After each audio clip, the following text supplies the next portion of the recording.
Yes, good morning mga kadakers. Good morning. Bago po ang lahat, please subscribe to my YouTube channel.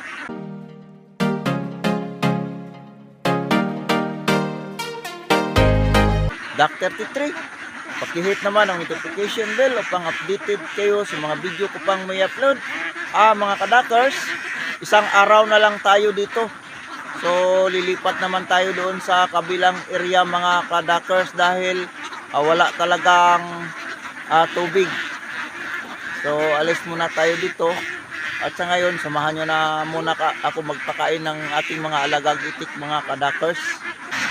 So yan na po tayo mga kadakers. Magpapakain na po tayo ng ating mga alagang itik. So ginaganyan ko lang mga kadakers magpakain ng ating mga alagang itik. Hinahagis ko lang para makakain silang lahat mga kadakers. So ganyan lang ang style natin. Pinapakain lang natin ng 2 balde. So pagdating sa hapon ipapakainin na naman natin ulit dahil wala na talagang makain sa area mga kadakers at wala rin tayong mapuntahan na area na may tubig. So doon na lang tayo magbalik-balik. So aanhin naman ng tubig kung walang makain yung itik natin. Kahit mag water pump pa po tayo, iwanan po ng mga alagang itik natin yung ating water pump mga kadakers dahil wala po silang makain.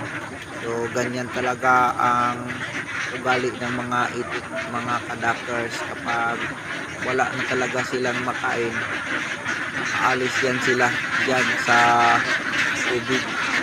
So kung hindi natin mabantayan sa ganitong panahon ay madaling mawala po yung mga itik natin dahil naghanap po ng tubig.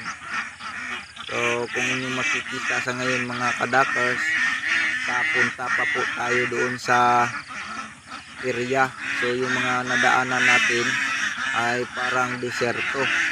Yung kulay green na yan ay damo po yan.